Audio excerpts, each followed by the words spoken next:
Star Tamil Nadu ஜோதிட அறக்கட்டளையின் ST astro TV வாழ்வில் வளர்ச்சி.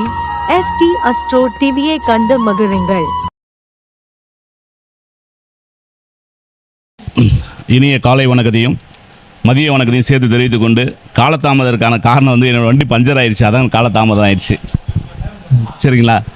உண்மையான காரணம் அதுதான். நேரத்தில் கிளஞ்சி நடுவில் பஞ்சர் ஆகி திரும்ப நானே பிரித்து ஒட்ட முடியும். நம்ம டூல்ஸ் எல்லாமே வச்சுருக்கனால எல்லாம் மாற்றி கொண்டு வரதுனால காலதாமதம், வேறு ஒன்றும் காரணம் இல்லை. காலதாமதத்துக்கான வருத்தத்தையும் தெரிவிச்சிடுறேன். சரிங்களா? என்னோடய பெயர் சுக்கிரன் செந்தில், திருச்சி சமயபுரம்.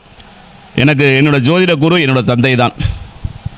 நான் வெளியில் எங்கேயுமே படிச்சுக்கல. என்னோடய கல்வி அப்படின்னு பார்க்கும்போது பார்த்திங்கன்னா, நான் கல்லூரி பேராசிரியர் இருக்கும்போதே நம்ம அப்பாட்டேருந்து ஜோதிடம் கற்றுக்கிட்டேன்.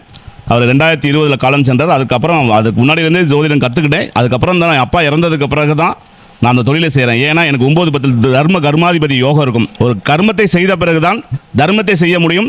தந்தை தொழில் செய்யக்கூடிய இடத்துல தான். ஏன்னா அந்த காலை வந்தோடனே 2-3 ஜாதகம் போட்டபோது சொன்னாங்க, அப்பாவோட தொழில் செய்யுங்க, அப்பாவோட ஆசீர்வாதத்தை எப்போதுமே இருந்துகிட்டு சொல்லுவாங்க இல்லையா. அப்பா ஜோதிடராக இருந்ததுனால அந்த தொழிலையும் சேர்த்து பார்த்துக்கிட்டு இருக்கேன், கல்லூரி வேலையும் சேர்த்து பார்த்துக்கிட்டு இருக்கேன். ஏன் அதை சொல்கிறோம் அப்படின்னா, அப்போ இந்த தர்ம கர்மாதிபதி யோகம் உங்களுக்கு எப்போ செய்யும், எப்போ நடக்கும் அப்படின்னா, ஒரு கர்மம் செய்த பிறகு தான் தர்மம் நடக்கும். நமக்கு நல்லது ஒரு காரியம் நடக்கும், புகழ் அந்தஸ்து கௌரவம் எல்லாமே கிடைக்கும்.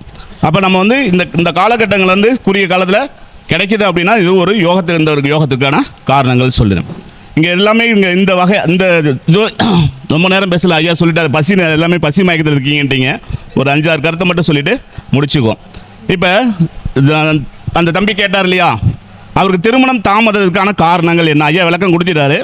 இதில் அதே ஜாதகத்திலேயே அவர் மேச லக்னம், 7ஆம் அதிபதி சுக்கிரன் 12ல் இருக்கார். பொதுவாகவே பாரம்பரியத்தில் 6, 8, 12 கிரகங்கள் இருந்தாலும் அந்த 7ஆம் அதிபதி 12ஆம் இடத்துல போய் அமர்ந்துட்டாலுமே பார்த்தோன்னே சொல்லிடலாம் அவருக்கு காலதாமத திருமணம் தான். சரிங்களா? அப்போ அவர் காதலிப்பாரா அப்படின்னு கேட்டார்.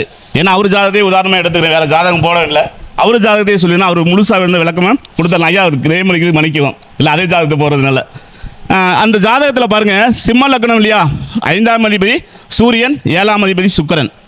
அந்த சூரியனுக்கும் சுக்கிரனுக்கும் ஜாதகம் கையில் ஞாபகம் எல்லாத்துக்குமே மேச லக்னம், 5ஆம் அதிபதி சூரியன், 7ஆம் அதிபதி சுக்கிரன் 12ல் இருப்பார். 5 கூடிய சூரியன் எங்கே இருப்பார்? சூரியன் சனியோட சேர்ந்து இருப்பார்.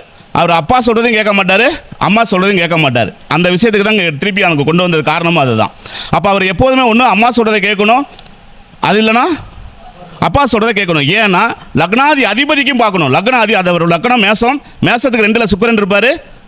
மேசத்துக்கு 2ஆம் இடத்துல செவ்வாய் இருக்கும். லக்னாதிபதி செவ்வாய், அந்த செவ்வாய்க்கு 2ல் சந்திரன் இருக்கும். சந்திரன் அங்கே என்ன நிலைமையில் இருக்கார்? ஆட்சி நிலைமையில் இருக்கார்.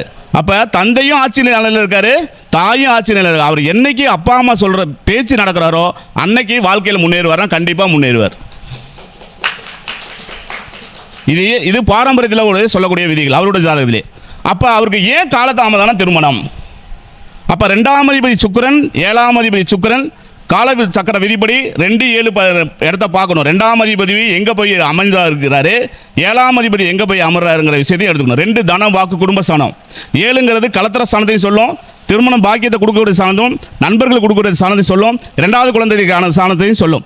அது பார்த்தீங்கன்னா 7ஆம் பாவத்து 2 அதே மாதிரி தொழில் செய்யக்கூடிய பார்ட்னர் அதையும் சொல்லும். இன்னும் சொல்ல போனால் அவர் கல்யாணம் பண்ண பிறகு தான் வாழ்க்கையில் ப்ரொமோஷனே உண்டு. எல்லா ப்ரொமோஷனும் கல்யாணம் பண்ண பிறகு தான் கிடைக்கும். அப்போ அவருக்கு கல்யாணங்கிறது வேலைன்னு தேடிட்டு இருந்தாலும் கிடைக்கவே கிடைக்காது. அவர் முதல்ல கல்யாணத்தை பண்ணணும். கல்யாணத்துக்கு பிறகு தான் அவரோட வாழ்க்கை சக்கரம் உருண்டோடி நல்ல ஒரு அமைப்பு கிடைக்கும். இன்னும் சொல்ல போனால் பொண்டாட்டி வந்த பிறகு தான் நல்லா இருந்தேன்னு சொல்லுவார் அவர். பிற்காலத்தில் என்ன எழுதி வச்சிங்க, கண்டிப்பாக இந்த வார்த்தை நீங்கள் சொல்லுவீங்க. ஏன்னா 2க்கும் 7க்கும் அதிபதியாய் சுக்கிரன் உச்சம் பெற்று அமர்ந்திருக்கார். அது யார் வீட்டில் உட்காந்துருக்காரு? குரு வீட்டில் இருக்கார். அந்த குருவோட நிலைமை என்ன?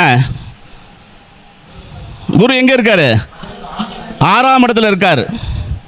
அப்போ அங்கே பார்த்தீங்கன்னா அந்த குரு சுக்கிரன் சமசப்த பார்வையில் இருக்கும். இவரோட என்ன ஆசைகள் என்னவா இருக்காருனோ அது அந்த குரு அஸ்த நட்சத்திரத்தில் இருக்கா. உங்களுக்கு சந்திரன் ஆட்சியாக இருக்காரா, உங்களுக்கு என்ன ஆசைகள் எல்லாமே பார்த்தீங்கன்னா நான் பெரிய ஆள் ஆகணும்னு ஆசை இருந்துகிட்டே இருக்கும்.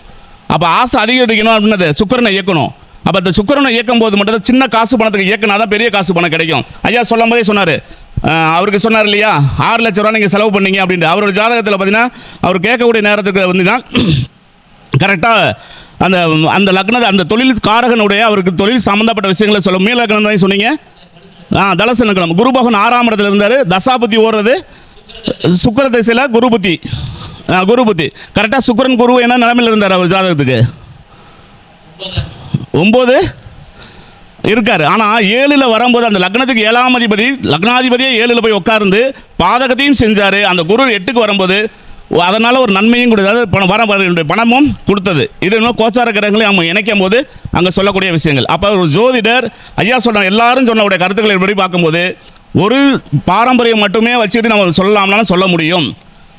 நீயும் நாடி முறையிலையும் சொல்ல முடியுமான்னு சொல்ல முடியும், பிரசன முறையிலையும் சொல்ல முடியுமான்னு சொல்ல முடியும். ஐயா கடைசியில் பார்த்தீங்கன்னா பவானி தனகுடி ஐயா பேசும்போது பார்த்தீங்கன்னா சூரியனை பற்றியே நிறைய வார்த்தைகள் விட்டார். அதுக்கு ஏன் காரணம், அப்போ அந்த நேரம் ஓடி இருக்குது சூரிய என்ன ஓர ஓடிச்சு, என்ன ஓர ஓடிச்சு, சூரிய ஓரையில் உப ஓரம் என்ன ஓடிச்சு பார்க்கணும். ஏன்னா அந்த கவனிச்சிருக்கிறதுனால ஐயா கோச்சிக்காதீங்க, ஐயா எல்லாம் என்னோட அப்பாவோட வயதில் உள்ளவர் தான். ஏன்னா ஐயா வேறு சுருக்கமாக பேசுறது, வேறு எந்த உதாரணம் எங்கேருந்து எடுக்க வேண்டாம், இங்கே பேசுறதை வச்சு எடுத்து பேசிடுவோம் அப்படிங்கிறதுக்கு தான். அந்த சூரியனை மட்டுமே பேசிக்கிட்டே இருக்காரு, அந்த 5ஆம் பாவத்தை மட்டுமே பேசிட்டு இருந்தார். வேலைக்கு போகணும்னா சூரியனை இயக்கு இயக்கு இயக்குன்ற. இன்னைக்கு கிழமை என்னது, ஞாயிற்றுக்கிழமை. ஓடி இருக்க ஒரு ஓரையும் 1 to 2 சூரியனோட ஓரை. அப்போ அந்த சூரியனை பற்றியே இயக்கக்கூடிய காலநிலைகள் வருது அப்படின்னா எந்த எந்த எந்த காலத்தில் எடுத்துக்கிட்டாலும் சரி, நாடி எடுத்துக்கிட்டாலும் சரி, பிரசன முறையில் எடுத்துக்கிட்டாலும் சரி, பாரம்பரியம் எடுத்துக்கிட்டாலும் சரி, கேபிஎஸ்ட்ராலஜி எடுத்துக்கிட்டாலும் சரி, ஒன்று தொடர்பு தான் இருக்கும். நதிகள் மட்டும்தான் பல்வேறு, சங்கமிக்கிற இடம் கடல் மட்டுமே என்று சொல்லி வாய்ப்பு தந்தமைக்கு நன்றி கூறி விடைபெறுகிறேன். நன்றி, வணக்கம்.